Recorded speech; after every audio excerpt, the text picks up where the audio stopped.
Now, when the media says they're just families, I want you to remember this. A 13-year-old was lured 10 hours across state lines and rescued. After that, the clampdown came hard, but the spin, it came even harder. Now to an American Reports exclusive. The U.S. Marshals Service says they have rescued an 11-year-old girl from Rochester, New York, who has been missing for more than a week. She was tracked down near Chicago and found in the clutches of two illegal aliens. Gadi Serralta is the head of the U.S. Marshals and took part in the multi-state search that rescued this young girl. He joins me now. Gadi, thanks for being with us. Really appreciate it. So walk us through how an 11-year-old girl from Rochester, New York, ends up in the clutches of an 18-year-old man and another adult outside of Chicago. Well, first of all, I have to say that thanks to the National Center for Missing and Endangered Children for reaching out to the Marshal Service. Marshals Charles Salinas from New York, who then contacted a marshal in Chicago with the lead. The child is a 13-year-old girl who is lured by an adult male. Actually, there was 3 adult males that come to pick her up at the house when she steps out of her house, jumps in the car with them. And what we know at the moment is they drove about 10 hours to come pick her up. 3 adult males. So how did they lure her out of the house? Apparently you have closed circuit television, surveillance video of her leaving the house. It happened to be on September the 11th. And then getting into a light colored SUV with these 3 people. How did they lure her out of the house?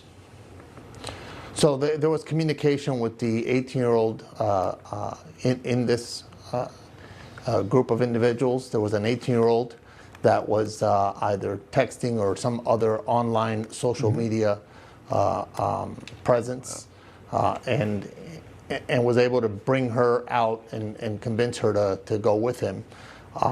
You know, and again, it's a 13-year-old child that can't make those decisions, and they were exploiting her in Chicago.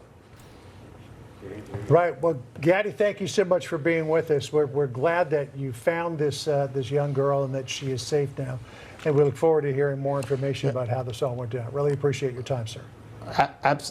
Absolutely. If I can say one more thing, I'd like the pictures to be released in case there are other victims.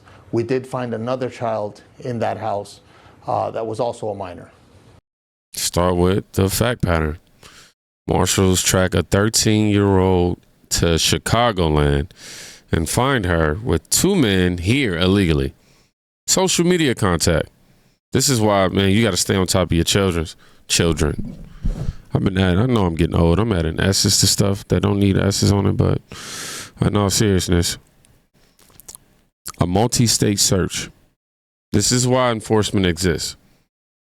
You can chant all day about feelings, but child protection isn't a partisan issue. It's a duty. And when you protect kids, the people obstructing that work shows up fast. I want you to watch Chicago. The gates of the detention facility open, and each time federal agents armed with paintball-style guns are firing pepper balls at them to get them off the driveway. It was a scene that was repeated several times today, tensions rising when buses that were seen earlier transporting people out of Broadview's detention facility came back empty. Christopher Gomez says his brother was relocated to a facility in Kenosha last night after being pulled over by ICE agents 2 days ago in Cicero. They were just racially profiling and stopping vans. He signed the papers to voluntarily be deported. And I think that's the best situation at this moment. Also on site today was Rogelio Huerta, a protester who says he was arrested Saturday night after knocking on the windows of a vehicle going into the detention center. He's been cited with assaulting an officer. They dragged me all the way to the middle of the gate, and then they took me inside. They watered me down from the pepper spray, so they had me wet. on the floor for 6 hours. You could see dead centipedes, dead cockroaches. Assistant Homeland Security Secretary Tricia McLaughlin, calling the protesters rioters, said this today. So far, federal law enforcement arrested 16 rioters, including for assaulting law enforcement. These rioters endanger the safety of our brave law enforcement officers and the illegal aliens inside the facility. Meanwhile, Senator Dick Durbin is calling on the administration to allow lawmakers to inspect the conditions inside the detention facility. We do not live in a secret police state. We should know what's happening to these individuals and whether they're being treated humanely, but we've been denied that opportunity twice. We're going to keep asking. Others saying the protesters, while well-intentioned, are making it harder for those seeking information on the people being held inside. Is what I have closed the doors for lawyers, closed the door for families, closed the door for ministers, for chaplains like me. Immigration officials saying several hundred people have been detained so far since the beginning of Operation Midway Blitz. In Broadview, I'm Michelle Gallardo. ABC's own package shows it. Agents using pepper ball sting rounds to clear driveways because protesters keep blocking federal transport. 16 arrests, including assault on officers. I mean, if you put your body in front of a prison bus, you're not a peaceful demonstrator. You're obstructing the law. That's just how that works. City learned quick. Next move wasn't soft either.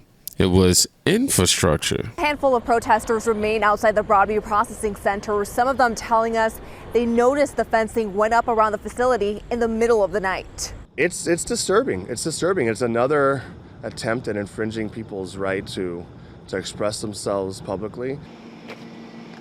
Today, new fencing surrounds the Broadview processing center. A little further down the street, barriers were placed to block traffic. Broadview police officers also remain in the area. This comes days after clashes between protesters and federal agents.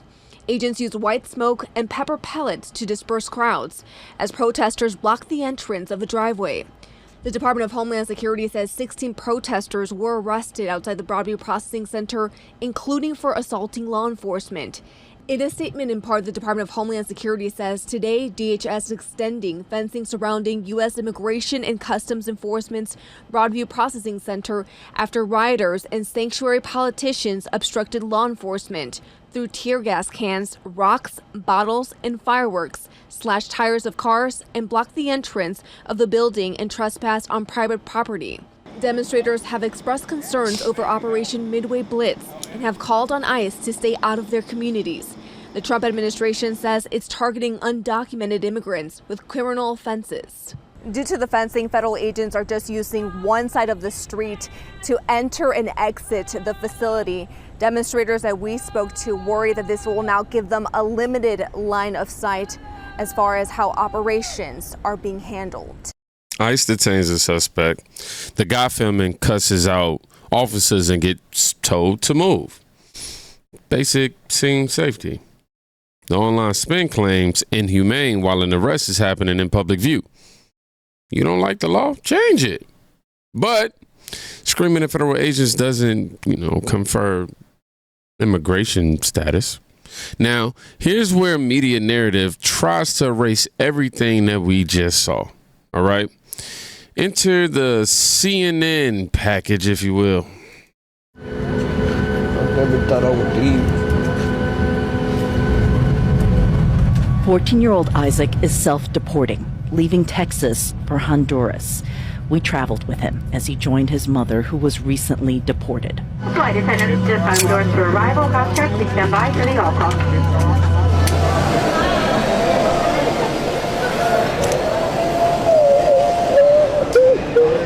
Though he grew up in the U.S., Isaac is undocumented like his mother and had to leave. It's been more than a month since they've seen each other.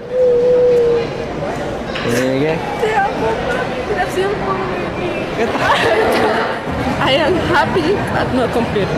You're not complete. No, I need my 2 kids. Kenya Perez had no criminal record, paid taxes, and never missed an ICE check-in. She had a legal U.S. work permit and worked at a local hospital in Galveston.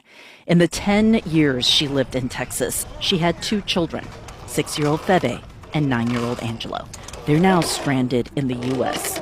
They're among the more than 100 U.S.-born citizen children CNN found, left behind after ICE arrested their undocumented parents. And where's Mommy? In Honduras. Do you miss Mommy? Yes. I met with all 3 kids the day before Isaac left. Angelo and Febe need U.S. passports in order to travel legally, and since they don't have them yet, they're stuck in the U.S., while their brother begins his new life with their mother in Honduras. They live in San Pedro Sula, a city in the northern part of Honduras. This country tops Central America in its murder rate. This is a working class community that is heavily controlled by gangs. The big concern about her kids coming back to this community is that the recruitment age for gangs is between 13 to 15. I need my kid here, my daughter, my son. Not easy. Not easy. Pero mucha pelea. Mamá, un video. De hola. Hola. Hola. Hola. So y'all see it. If there are any claims by, you said that Kenya Perez, now that ICE improper. Oh wow, hold on. Let me bring it back. It says any claims by Kenya Perez now that ICE improperly separated her from her kids are, how you say that, faintly false. Illegal alien parents willingly chose to break our nation's criminal and administrative laws, and as a result of those choices are responsible for what happens to their children. Yeah, CNN frames an emotional reunion and tells you the mom had no criminal record and never missed check-ins. But what is missing? The law. That's what's missing. If you're here illegally and get a final order, removal isn't cruelty. It's compliance. Even ICE's statement in the piece says that very plainly. Parents who willfully violate law are responsible for outcomes. The kids ultimately reunited in Honduras. It's not a plot twist. That's sovereignty working as designed. Truth isn't complicated. Protect kids, enforce the law, harden targets, ignore the spam. America needs humane and firm enforcement. And if you're for protecting minors and ending the chaos at facilities, man, make sure y'all hit that like and subscribe button if you haven't already. And if you made it to the end of the video, put facts over feelings. That way I know, who made it to, the very end. But other than that, y'all be safe. Go check on a friend today. You can quite literally be saving their life. Peace.